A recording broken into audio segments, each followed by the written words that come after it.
दिन संख्या 210 माथ्यू 26 पर्व 36 पदरु 56 पद। एथि उतारे जीशु अपना शिष्य मानक सहित गेत्सेमनी नामक गोटे स्थान को जाई सेमानंकु कहिले, मु सेठाकु जाई प्रार्थना करुथुवा पर्यंत तुम्हे माने एठारे बसी थाओ।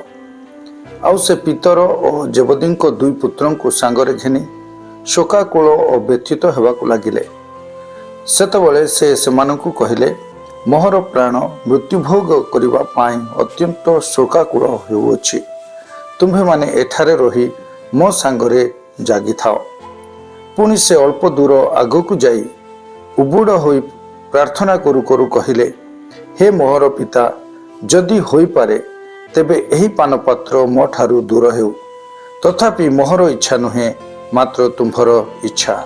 आउ से शिष्य मानक निकट को आसी सेमानंकु निद्रित देखिले और पितरंकु कहिले, तुम्हे माने कि मो सांगरे दंडे हेले जागी पारिलो नाही। परीक्षा रे जेपरि न पड़ एथिपाई जागी रही प्रार्थना कर। आत्मा इच्छुक सत्य, मात्र शरीर दुर्बल। पुनर्बार से द्वितीय थर जाई प्रार्थना करी कहिले, हे मोहर पिता, पान न कले एही पात्र जदि मो ठारू दूर होई न पारे तेबे तुम्भर इच्छा सफल हेउ। पुणी से आसी पुनर्बार सेमानंकु निद्रित देखिले, कारण सेमानंकु आखि माड़ी पड़ुथिला। सेथिरे से सेमानंकु परित्याग करी पुनर्बार जाई आउ थरे सही कथा कही तृतीय थर प्रार्थना कले। परे से शिष्य मानक निकट को आसी सेमानंकु कहिले, अल्प क्षण शयन करी विश्राम कर। देख सही समय सन्निकट हेलानी, पुणी मनुष्य पुत्र पापी मानक हस्तरे समर्पित हेउअछन्ति। उठ आम्भे माने जीवा, देख जे मते शत्रु हस्तरे समर्पण करुअछि से निकटवर्ती। से कथा कहूथुबा समय रे देख द्वादशंक मध्यरु जिहुदा नामक जणे एवं ताहा सहित प्रधान जाजक और लोकंकर प्राचीन वर्गंक ठारू प्रेरित बहु संख्यक लोक खड्ग और जष्टि धरी आसिले। आउ ताहांकु शत्रु हस्तरे समर्पणकारी सेमानंकु एही संकेत देई कहिथिला, मु जाहांकु चुंबन करिबी से सही ताहांकु धरिब। आउ से सही क्षणी यीशुंक निकट को आसी, हे गुरु नमस्कार यह कही ताहांकु बहुत चुंबन कला। किंतु यीशु ताहाकु कहिले, हे बंधु, जहा करिबा निमंते आसीअछ ताहा कर। सेथिरे सेमाने पाखकु आसी यीशुंक उपरे हाथ पकाई ताहांकु धरिले। आउ देख यीशुंक सांगरे थिबा लोकंक मध्यरु जणे हाथ बढ़ाई खंडा बाहर कले एवं महायाजकंकर दासକୁ आघात करी ताहार कान काटी पकाइले। सेथिरे यीशु ताहांकु कहिले, तुम्भर खड्ग पुनर्बार स्वस्थान रे रख, कारण जो माने खड्ग धारण करती से समस्ते खड्ग द्वारा विनष्ट हेबे। अथवा तुम्हें कौन मन करुअछ जे मु मोहर पितांकु विनती करि पारे नाही और से एही क्षणी मो निमंते 12 बाहिनी अपेक्षा अधिक दूतंकु पठाई देबे नाही? तेबे एही प्रकारे अवश्य घटिबो बोली धर्मशास्त्रर वाक्य कि प्रकार सफल हेबो। सही समय रे यीशु लोक समूह को कहिले, डकायत विरुद्ध रे बाहरिबा परि खंडा और ठेंगा घेनी तुमे माने कौन मते धरिबा को आसिल? मु प्रतिदिन मंदिर रे बसी शिक्षा देउथिली, किंतु तुम्हे माने मते धरिल नाही।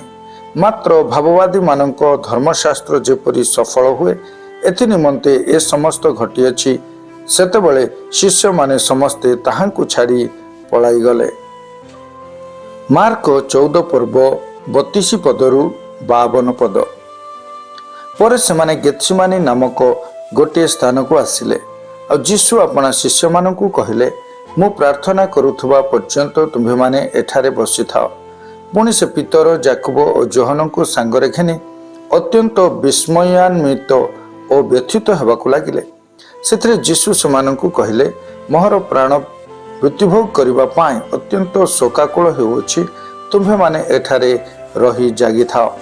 पुणी से अल्प दूर आगकु जाई भूमि रे पड़ी जदि होई पारे सही समय ताहांक ठारू जेपरि दूर हुए एथि निमंते प्रार्थना करिबाकु लागिले।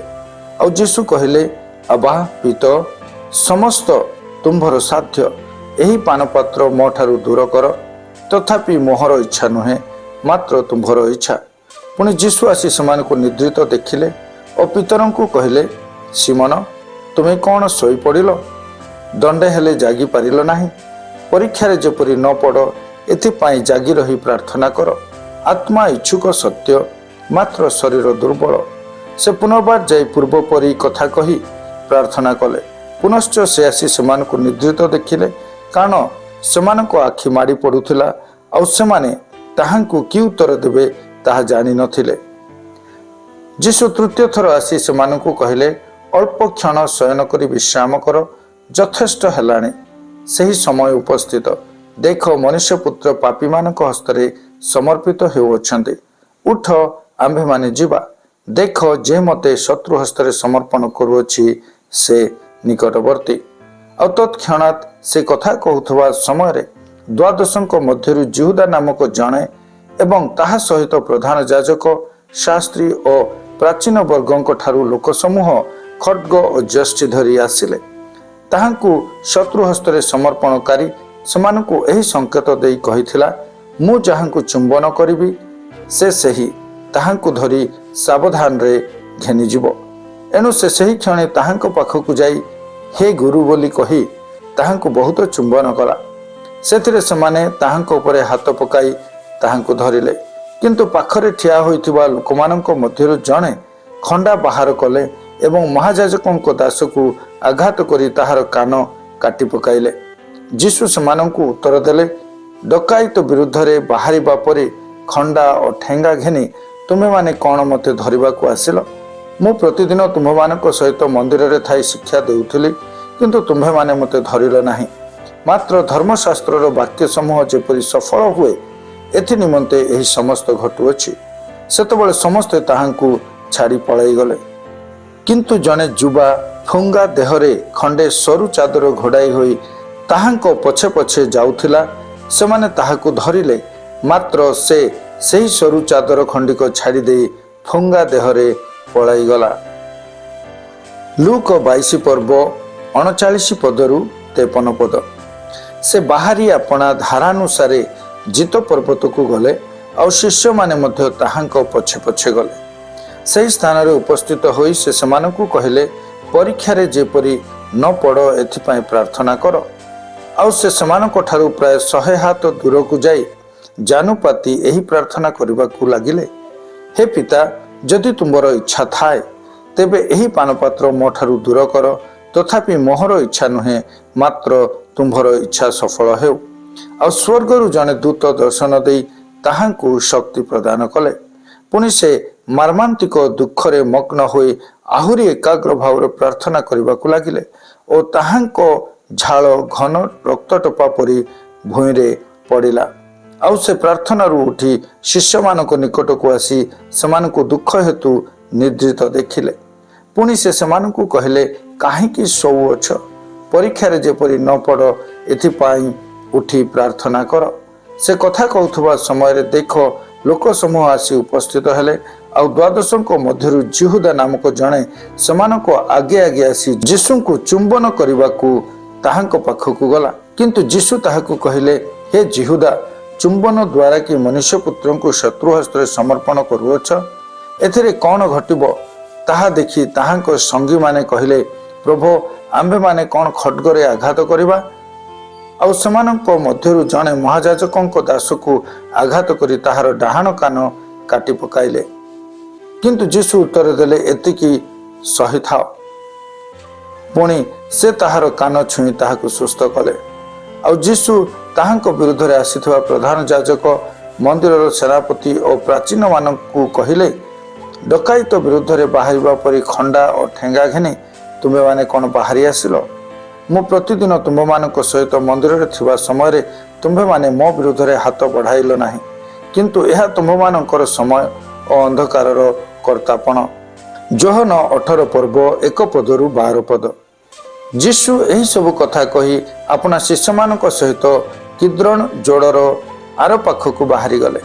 ସେଠାରେ ଗୋଟିଏ ଉଦ୍ୟାନ ଥିଲା, ଆଉ ସେ ଓ ତାହାଙ୍କ ଶିଷ୍ୟମାନେ ସେଥିରେ ପ୍ରବେଶ କଲେ।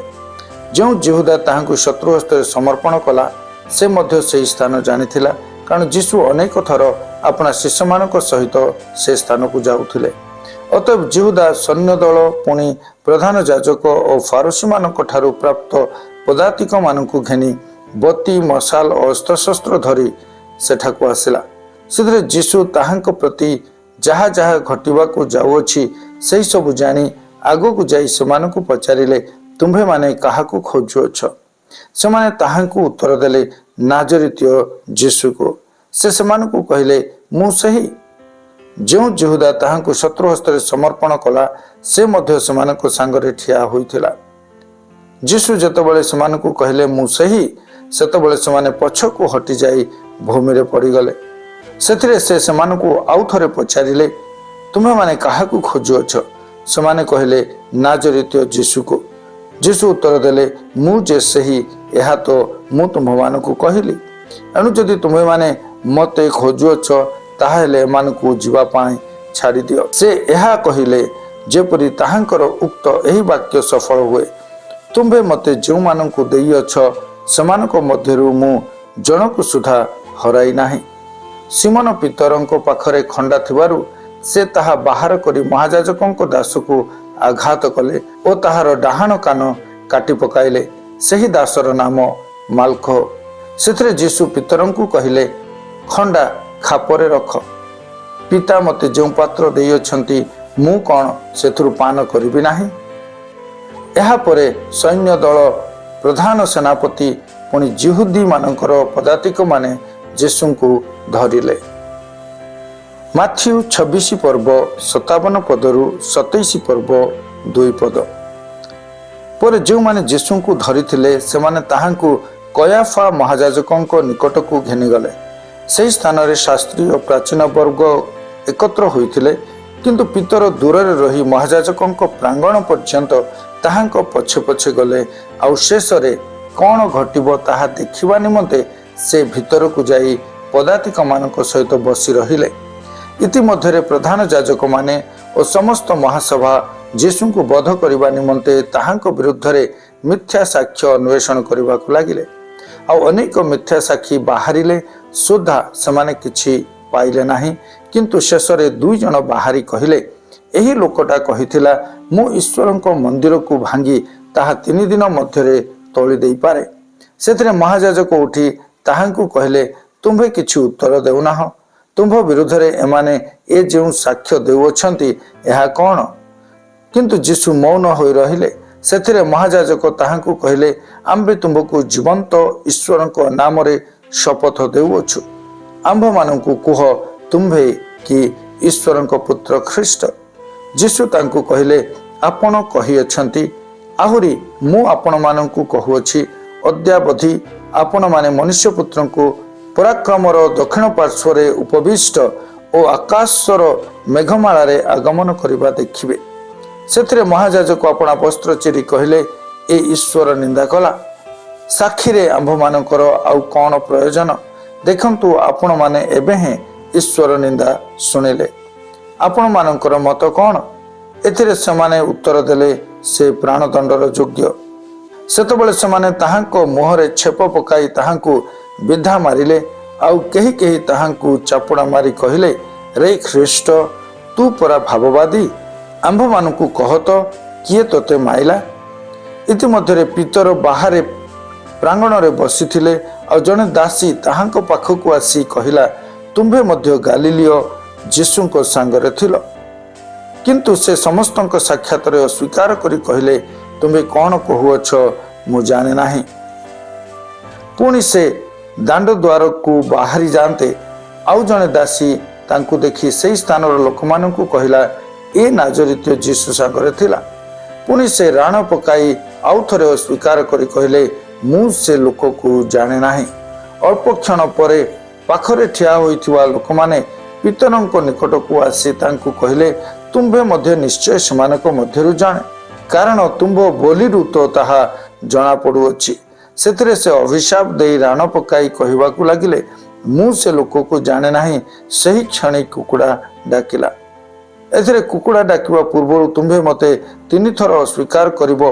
एही जेउ कथा जीशु कहिथिले ताहा पितरंक मनरे पड़िला। आउ से बाहर को जाय अत्यंत व्याकुल होई रदन कले।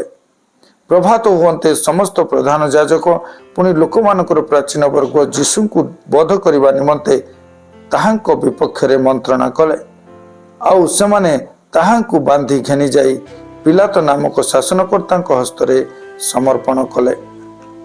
लूक 22 पर्व 54 पदरु 71 पद पर सेमाने ताहांको धरी घेनी जाई महायाजकों गृह को आनिले किंतु पितर दूर रे रही पछे पछे गले आउ सेमाने प्रांगणर मध्यस्थल रे निया जाली एकाठी बसंते पितर सेमानक मध्यरे बसी रहिले। जड़े दासी तांकु निया पाखरे बसिथिबा देखि तांकु एक दृष्टि चाहि कहिला ए लोकटा मध्य ताहा सांगरे थिला किंतु से अस्वीकार करी कहिले हे नारी मु ताहाकु जाने नाही। अल्प समय उतारे आउ जणे तांकु देखि कहिला तुंबे मध्य सेमानक मध्यरु जणे किंतु पितर कहिले नाही भाई मु नुहे। प्राय घंटाक परे आउ जणे दृढ़ भाव कहवाकू लगिला ए लोकटा मध्य निश्चय ताहार संगरे थिला कारण से तो गालिलियो लोक किंतु पितर कहले भाई तुम्बे जहा कहुअछ मु ताहा जाने नाही। सही क्षणी से कथा कहू कहू कुकुड़ा डाकिला पुणी प्रभु बुली पड़ी पितरंकु एक दृष्टि चाहिए सेथिरे आज कुकुड़ा डाकिबा पूर्व तुम्बे मते 3 थर स्वीकार करिवो एही जो कथा प्रभु पितरंकु कहिथिले ताहा तांको मनरे पड़िला आउ से बाहर को जाई अत्यंत व्याकुल होई रोदन कले। आउ जो लोक माने यीशु को धरी रखिथिले सेमाने ताहांकु प्रहार करू करू परिहास कले पुणी ताहांको मुह घोड़ाई ताहांकु पचारिबाकू लागिले तू परा भाववादी कह तो किए तोते माइला। पुणी सेमाने आहुरी अनेक कथा ताहांको विरुद्ध रे कही ताहांकर निंदा करिबाकू लागिले।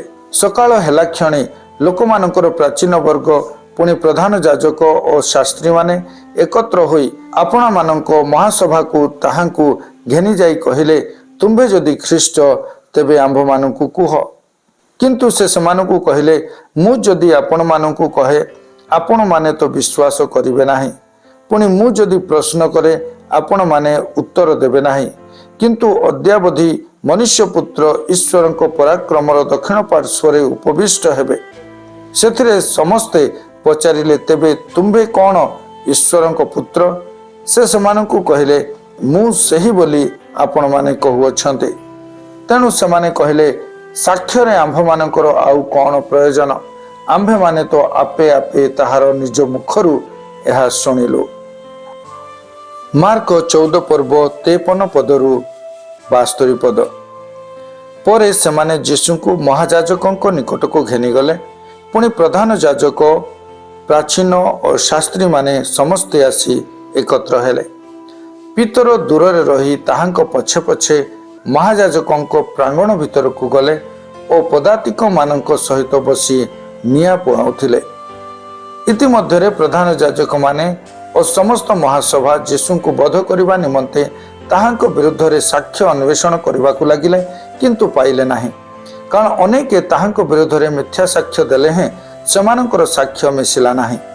परे केतेक लोक उठी ताहांको विरुद्ध रे मिथ्या साक्ष्य देई कहबाकू लागिले आंबे माने एहाकू एही कथा कहिबारो सुनिअछु मु एही हस्तकृत मंदिर को भांगी 3 दिन मध्य रे आउ गोटिए अहस्तकृत मंदिर निर्माण करिबे किंतु एथिरे मध्य सेमानकर साक्ष्य मिसिला नाही। तहिरे महायाजक मध्यस्थल रे ठिया होई यीशु को पचारिले तुम्भ विरुद्ध रे एमाने ए जो साक्ष्य देउछन्ति एथिरो किछि उत्तर देउना हो किंतु से मौन होई रही कौनसी उत्तर देले नाही। महायाजक पुनर्बार ताहांकु पचारिले तुम्बे कि मंगलमय पुत्र ख्रीष्ट यीशु कहले मु सही पुणी आपण माने मनुष्य पुत्र को पराक्रमर दक्षिण पार्श्व उपविष्ट और आकाशर मेघमाला आगमन करने देखिबे। सेथिरे महायाजक अपना अंगरखा चिरी कहले साक्षी रे आंभ मानकर आउ कौन प्रयोजन आपण माने तो ईश्वर निंदा सुनिले आपण मानकर विचार कौन एथिरे से माने समस्ते से प्राणदंडर योग्य बोली मत देले पुणी केही केही ताहांको उपरे छेप पकाइबाकू लागिले और ताहांको मुह घोड़ाई ताहांको विधा मारी कहवाकू लागिले तू परा भाववादी प्रमाण दे आउ पदातिक माने ଚାପୁଡ଼ା ମାରୁ ମାରୁ ତାହାଙ୍କୁ ଧରି ଘେନିଗଲେ। ଇତିମଧ୍ୟରେ ପିତର ତଳେ ପ୍ରାଙ୍ଗଣରେ ବସିଥିବା ସମୟରେ ମହାଯାଜକଙ୍କର ଜଣେ ଦାସୀ ଆସି ପିତରଙ୍କୁ ନିଆଁ ପୁଆଉଥିବା ଦେଖିଲା। ଆଉ ତାଙ୍କୁ ଏକ ଦୃଷ୍ଟିରେ ଚାହିଁ କହିଲା, ତୁମ୍ଭେ ମଧ୍ୟ ନାଜରିତୀୟ ଯୀଶୁଙ୍କ ସାଙ୍ଗରେ ଥିଲ। କିନ୍ତୁ ସେ ଅସ୍ୱୀକାର କରି କହିଲେ, ମୁଁ ତାକୁ ଜାଣେ ନାହିଁ। ଆଉ ତୁମ୍ଭେ କ'ଣ କହୁଛ ମୁଁ ବୁଝୁନାହିଁ। ପରେ ସେ ଦାଣ୍ଡ ଦୁଆରକୁ ବାହାରିଗଲେ। ପୁଣି ସେହି ଦାସୀ ତାଙ୍କୁ ଦେଖି ପାଖରେ ଠିଆ ହୋଇଥିବା ଲୋକମାନଙ୍କୁ ଆଉ ଥରେ କହିବାକୁ ଲାଗିଲା, ଏ ସେମାନଙ୍କ ମଧ୍ୟରୁ ଜଣେ। କିନ୍ତୁ ସେ ପୁନର୍ବାର ଅସ୍ୱୀକାର କରିବାକୁ ଲାଗିଲେ। ପୁନଶ୍ଚ ଅଳ୍ପ ସମୟ ପରେ ପାଖରେ ଠିଆ ହୋଇଥିବା ଲୋକମାନେ ପିତରଙ୍କୁ କହିଲେ, ତୁମେ ନିଶ୍ଚୟ ସେମାନଙ୍କ ମଧ୍ୟରୁ ଜଣେ, କାରଣ ତୁମେ ତ ଗାଲିଲୀୟ ଲୋକ। କିନ୍ତୁ ସେ ଅଭିଶାପ ଦେଇ ଓ ରାଣ ପକାଇ କହିବାକୁ ଲାଗିଲେ, ତୁମ୍ଭେମାନେ ଯେଉଁ ଲୋକର କଥା କହୁଛ ମୁଁ ତାକୁ ଜାଣେ ନାହିଁ। ସେହି କ୍ଷଣି କୁକୁଡ଼ା ଦ୍ୱିତୀୟ ଥର ଡାକିଲା। ଏଥିରେ କୁକୁଡ଼ା ଦ୍ୱିତୀୟ ଥର ଡାକିବା ପୂର୍ବରୁ ତୁମେ ମୋତେ 3 ଥର ଅସ୍ୱୀକାର କରିବ, ଏହି ଯେଉଁ କଥା ଯୀଶୁ ପିତରଙ୍କୁ କହିଥିଲେ ତାହା ତାଙ୍କ ମନରେ ପଡ଼ିଲା। ଆଉ ସେ ସେହି କଥା ଭାବି ରୋଦନ କରିବାକୁ ଲାଗିଲେ। ଯୋହନ 18 ପର୍ବ 13 ପଦରୁ 27 ପଦ। ଓ ତାହାଙ୍କୁ ବାନ୍ଧି ପ୍ରଥମେ ହାନାନଙ୍କ ନିକଟକୁ ଘେନିଗଲେ, କାରଣ ସେ ସେହି ବର୍ଷର ମହାଯାଜକ କୟାଫାଙ୍କର ଶ୍ୱଶୁର ଥିଲେ। ଲୋକସାଧାରଣଙ୍କ ନିମନ୍ତେ ଜଣେ ମରିବା ମଙ୍ଗଳଜନକ ବୋଲି ଯିହୁଦୀମାନଙ୍କୁ ଯେ ପରାମର୍ଶ ଦେଇଥିଲେ, ଏ ସେହି କୟାଫା। ସିମୋନ ପିତର ଓ ଆଉ ଜଣେ ଶିଷ୍ୟ ଯୀଶୁଙ୍କ ପଛେ ପଛେ ଯାଉଥିଲେ। ସେହି ଶିଷ୍ୟ ମହାଯାଜକଙ୍କର ପରିଚିତ ଥିଲେ ଓ ଯୀଶୁଙ୍କ ସହିତ ମହାଯାଜକଙ୍କ ପ୍ରାଙ୍ଗଣରେ ପ୍ରବେଶ କଲେ। କିନ୍ତୁ ପିତର ବାହାରେ ଦ୍ୱାର ନିକଟରେ ଠିଆ ହୋଇ ରହିଲେ। ଅତଏବ ସେହି ଯେଉଁ ଅନ୍ୟ ଶିଷ୍ୟ ମହାଯାଜକଙ୍କ ପରିଚିତ ଥିଲେ, ସେ ବାହାରକୁ ଯାଇ ଦ୍ୱାର ରକ୍ଷିକାକୁ କହି ପିତରଙ୍କୁ ଭିତରକୁ ଆଣିଲେ। ସେଥିରେ ସେହି ଦ୍ୱାର ରକ୍ଷିକା ଦାସୀ ପିତରଙ୍କୁ କହିଲା, ତୁମେ ମଧ୍ୟ କ'ଣ ଏହି ଲୋକର ଶିଷ୍ୟମାନଙ୍କ ମଧ୍ୟରୁ ଜଣେ ନୁହଁ? ସେ କହିଲେ, ମୁଁ ନୁହେଁ। ଶୀତ ହେତୁ ଦାସ ଓ ପଦାତିକମାନେ ଅଙ୍ଗାର ଜାଳି ସେଠାରେ ଠିଆ ହୋଇ ନିଆଁ ପୋଉଥିଲେ। ପିତର ମଧ୍ୟ ସେମାନଙ୍କ ସାଙ୍ଗରେ ଠିଆ ହୋଇ ନିଆଁ ପୋଉଥିଲେ। ଇତିମଧ୍ୟରେ ମହାଯାଜକ ଯୀଶୁଙ୍କୁ ତାହାଙ୍କ ଶିଷ୍ୟମାନଙ୍କ ବିଷୟରେ ଓ ତାହାଙ୍କ ଶିକ୍ଷା ସମ୍ବନ୍ଧରେ ପଚାରିଲେ।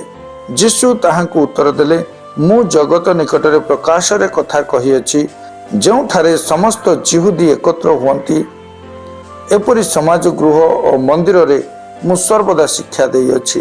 ମୁଁ ଗୋପନରେ କିଛି କହିନାହିଁ। ମୋତେ କାହିଁକି ପଚାରୁଅଛନ୍ତି?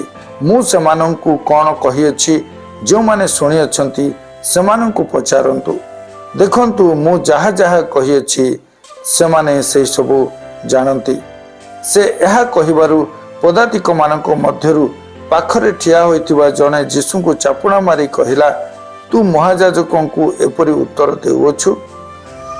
ଯୀଶୁ ତାକୁ ଉତ୍ତର ଦେଲେ, ଯଦି ମୁଁ ମନ୍ଦ କହିଲି ତାହାହେଲେ ମନ୍ଦର ପ୍ରମାଣ ଦିଅ, କିନ୍ତୁ ଯଦି ଭଲ କହିଲି ତାହାହେଲେ କାହିଁକି ମୋତେ ମାରୁଅଛ?